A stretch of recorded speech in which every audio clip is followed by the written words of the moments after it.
అమ్మ ఇచ్చాడు కొడితే ఒక్కొక్కరి తలకి గుమ్మడికాయల బద్దలేసుకోవాలరా. దిక్కులన్నీ దగ్గరికి పోవాలంటే రైతులు దమ్ముంటే నువ్వు పబ్జీలో చికెన్ డిన్నర్ కొట్టి చూపి, కొడితే రూమ్లో అందరికీ చికెన్ తెప్పిస్తా. అరే ఇక నువ్వు అదే మాట మీద ఉండు. ఈ రోజు పబ్జీలో నా శత్రుసేనానికి తద్దిన పెట్టొస్తా. ఆగు, చూసుకుందాం. మామా నువ్వు ఒక్కడే వెళ్ళి పెట్టొస్తావా లేకపోతే నన్ను కూడా రమ్మంటావా? వెళ్ళరా వెళ్ళు, వాడు వెనకమాలే వెళ్ళి వాడు వాళ్ళకి బెండం పెడతాడు, అది తినేసిరా. నీ కర్రో మామ నా వెనక ఎవరు రాకండి, నేనొక్కనే వెళ్ళి చికెన్ డిన్నర్ తీసుకొస్తా. ఈ రోజు డిన్నర్ కి వీటితో చికెన్ తెప్పిస్తా. కొట్టరా కొట్టు, నువ్వు చికెన్ డిన్నర్ కొట్టు, రూమ్లో చికెన్ పులుసు పెట్టు. చికెన్ పైసలు ఎక్కువైనా పర్లేదు, తక్కువ కాకుండా చూసుకో. ఏది మరణం? ఈరోజు మనం చికెన్ డిన్నర్ కొట్టకుండా చికెన్ తినకుండా పడుకుంటామని అనుకోవడం మరణం.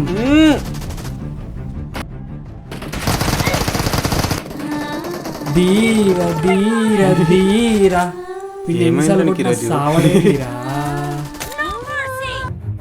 తిరుగులేని తిరుగు అనే నేను గుమగుమలాడే చికెన్ కోసం పబ్జీలో ప్రాణత్యాగానికి కూడా వెనుకోడబోనని చికెన్ డిన్నర్ కొడతానని మీకు మాటిస్తున్నాను. నేను నీ పక్కనున్నంత వరకు నేను చంపే మగాడు ఇంకా పుట్టలేదు మామా. ఫస్ట్ నువ్వు వెనక మళ్ళీ చూసుకున్నాడు, లేకపోతే నేను ఎవడో పెళ్లి లేపేస్తాడు.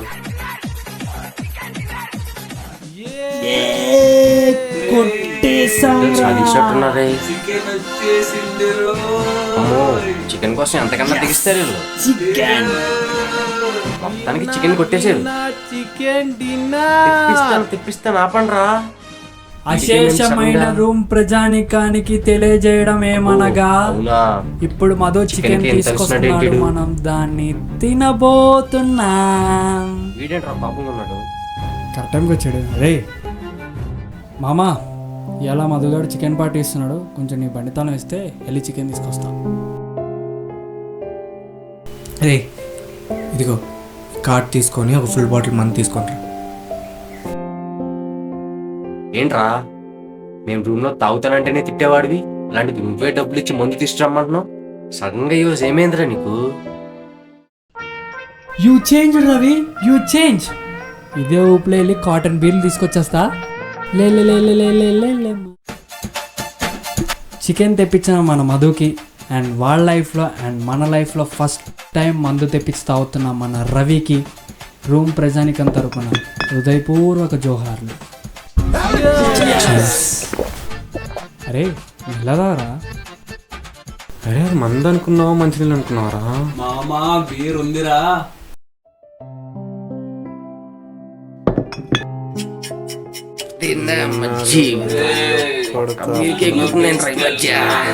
మొత్తం తాగుపోతారు బాబు, పొద్దున్న వచ్చి తీసుకెళ్తా.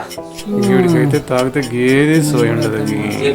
పడతావేంట్రా, పక్కకి పడుకోరా కర్రోడా. పడుకున్నారా?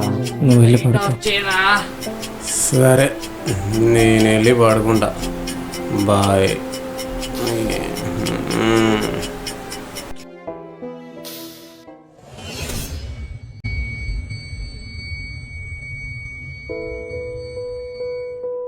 అరే రవి, ఈ టైంలో ఏం చేస్తున్నావు? ఏం లేదురా, నిద్ర రావట్లేదని ఇక్కడ వచ్చి కూర్చున్నాను అంతే.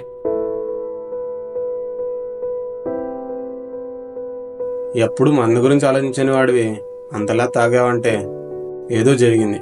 ఏం జరిగిందో చెప్పు. నాకేం జరుగుద్ది? నాకేం జరగలేదు.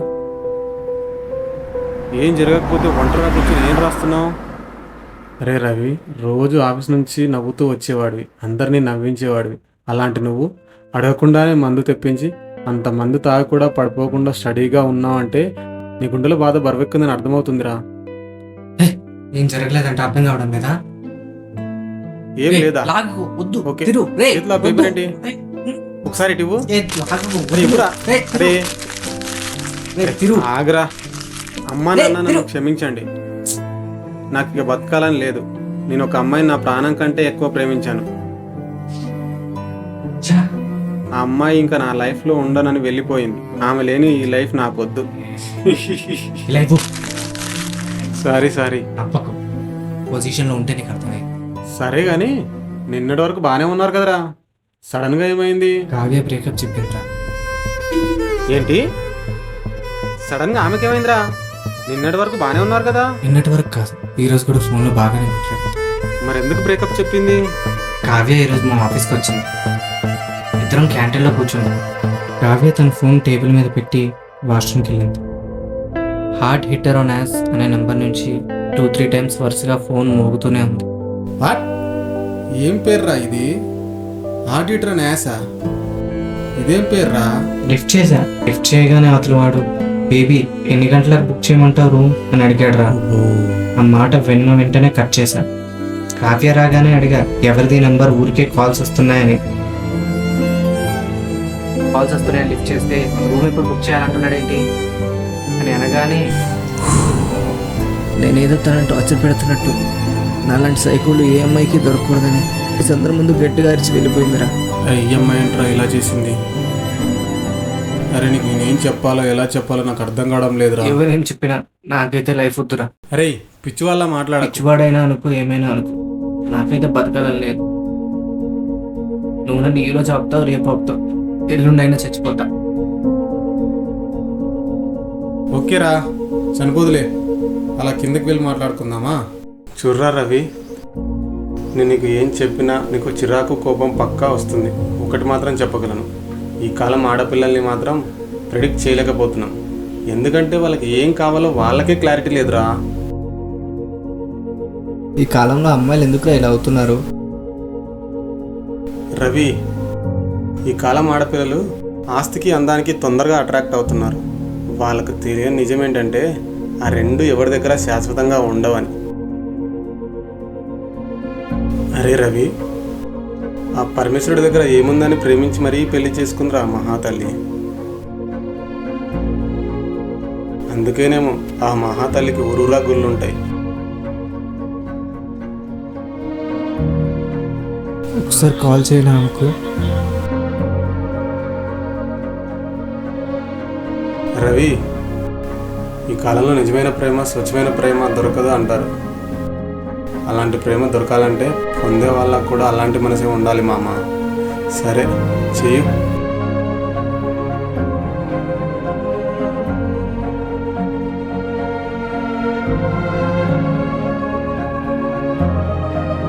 స్పీకింగ్ విత్ సమ్మన్ అని వస్తుందిరా. ఇట్స్ ఓకేరా, మళ్ళీ రిటర్న్ కాల్ చేస్తుందిలే. రవి, ఇలా అంటున్నానని ఫీల్ అవ్వ. ఈ కాలం అమ్మాయిలు మూవీస్ ఎక్కువ చూసి డ్రీమ్స్లో బతుకుతున్నారు. హాలీవుడ్ హీరోలా ఉండేవాడు కావాలని, లక్షలు సంపాదించేవాడు కావాలని, బెడ్ ఎక్కితే అలసిపోయినవాడు కావాలని, షాపింగ్లకు గీపింగ్లకు అడగకుండానే తీసుకెళ్లేవాడు కావాలని, ఇలా పిచ్చి పిచ్చి కల్లోనే బతుకుతున్నారు. కానీ వాళ్ళకు ఎప్పుడు అర్థమవుతుందోరా, అనుమానం పడకుండా ఆప్యాయంగా చూసుకునేవాడు దొరికితే 100 ఏళ్ళైనా 100 రోజుల్లా గడిచిపోతాయని. దా రూమ్కి వెళ్దాం.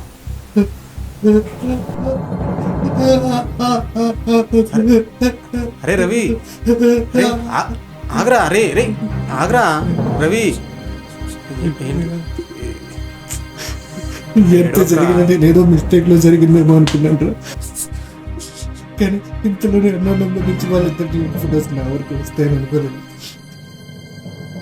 ఇంత జరిగాక కూడా నేను బతికేం చేయను. చావు ఒకటే నాకు సొల్యూషన్. ఓకే, అనుకున్నట్టే చనిపో, కానీ నా కోసం 1 వీక్ బతుకు చాలు. ఆ తర్వాత కూడా చనిపోవాలనిపిస్తే నీ ఇష్టం.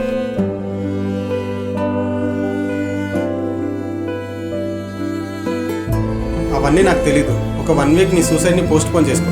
నేను ఎటు పోతే అటు రా, నాతో ఉండు. 1 వీక్ తర్వాత కూడా చనిపోవాలని ఉంటే చనిపో. ఓకే, ఈ 1 వీక్ మాత్రం నా మాట విను. పదా రూమ్కి వెళ్దాం. అరే రవి, మన ఎదురింటి అబ్బాయి పబ్జీ ఆడడానికి వాళ్ళ పేరెంట్స్ ఫోన్ ఇవ్వలేదని సూసైడ్ చేసుకున్నాడంట.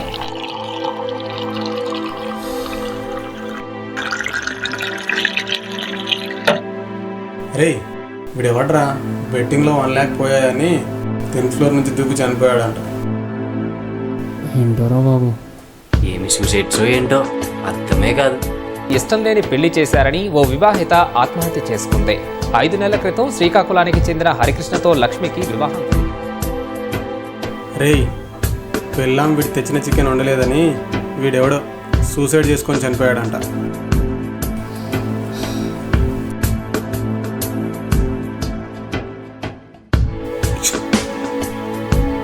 అరే, మన ఊర్లో 10th క్లాస్ అబ్బాయి బైక్ కొనివ్వలేదని సూసైడ్ చేసుకున్నాడంట. రే మొన్న ఇంటర్ ఎగ్జామ్స్ జరిగాయి కదా, మా సైడ్ ఒకడు అనుకున్న మార్క్స్ వస్తాయో రావని చెప్పి సూసైడ్ చేసుకున్నాడంట్రా. అరే ఇంకా రిజల్ట్స్ రాలే కదరా, అయినా ఇప్పుడు ఫెయిల్ అయితే మళ్ళీ రాసుకోవచ్చుగా. బొక్కల ఎగ్జామ్ కోసం ప్రాణాలు వదులుకోవడం ఏంటి?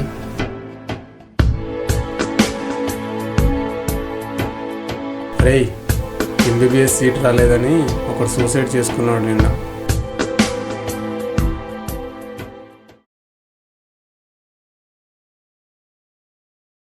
అరే, లవర్ తిట్టాడని 17 years అమ్మాయి సూసైడ్ చేసుకుందంట. అరే పిచ్చరా వాళ్ళకి, ఐజ్లో లవ్ అంటే ఏంటో కూడా తెలీదు. అలాంటిది సూసైడ్ ఏంట్రా బాబు? లోపల రండ్రా. ఏదో చెప్పాలనుకుంటున్నాడు, అదండి విందాం. సరే పదండి. ఇగో ఈ బాటిల్ మీరు ఎక్కువగా ఇష్టపడుతున్న అమ్మాయి అనుకోండి. రోజు ఈ బాటిల్ గురించి ఆలోచిస్తూ, ఈ బాటిల్తోనే మాట్లాడుతూ, ఈ బాటిల్ కోసం బతుకుతూ, ఈ బాటిల్తోనే టైం ఎక్కువ స్పెండ్ చేస్తున్నారు అనుకో. సడన్గా ఆ బాటిల్ మిస్ అయిపోయింది అనుకో, అంటే బ్రేకప్ అయింది అనుకోండి. తప్పు ఎవరిదైనా ఉండని, అప్పుడు నీకు ఏం చేయాలో తోచదు, ఎవరితో మాట్లాడాలో తోచదు, ఎవరికి చెప్పుకోవాలో అర్థం కాదు. అలాంటి టైంలో నీకు అమ్మ, నాన్న అండ్ ఫ్రెండ్స్ ఎవ్వరూ గుర్తుకురాదు. పెయిన్ తట్టుకోలేక ఏదో చేసుకోవాలనిపిస్తుంది. నువ్వేనైనా చెప్పరా, ఆ పెయిన్ భరించేవాడికే తెలుస్తుంది. అదే చెప్తున్నా, ఈ మధ్య అందరికీ ఫ్యాషన్ అయిపోయిందిగా, అదే సూసైడ్ చేసుకోవడం. ఎందుకంటే నువ్వు ఉన్న సిచ్యువేషన్లో నీకున్న సమస్యని పెద్దదిగా ఫీల్ అవుతూ ఉంటావు, కానీ కొన్ని రోజుల తర్వాత ఆ సమస్య గురించి, ఆ సిచ్యువేషన్ గురించి తలుచుకుంటేనే నవ్వొస్తుంది. సో నేను చెప్పేది ఏంటంటే, మీరు ఎంత పెద్ద కష్టంలో ఉన్నా, ఎంత దారుణమైన సిచ్యువేషన్లో ఉన్నా కొంచెం ఓపికతో వెయిట్ చేయండి, అన్నీ నార్మల్ అవుతాయి. మన లైఫ్లో డిస్పోజబుల్ బాటిల్ లాంటి అమ్మాయిలు వస్తూనే ఉంటారు, పోతూనే ఉంటారు. ఈ డిస్పోజబుల్ బాటిల్ వెనుకబడి బయట మంచి రాగి బాటిల్ లాంటి అమ్మాయిలని పట్టించుకోకుండా వదిలేస్తున్నాం. ఇంకా ఈ భూమి మీద పార్వతీదేవి లాంటి మహాతరులు ఉన్నారా? ఇంత చెప్పిన తర్వాత కూడా మీరు ఈ డిస్పోజబుల్ బాటిల్ వెనుకబడి ప్రాణాలు తీసుకుంటానంటే ఇంకా మీ ఇష్టం. ఎవరి కోసం ఇదంతా చెప్తున్నాను? ఇప్పటికి కూడా చనిపోవాలనుందా? నో, నా కోసం కూడా రాగి బాటిల్ మహాతల్లి ఎక్కడో చోటు ఉండే ఉంటుంది.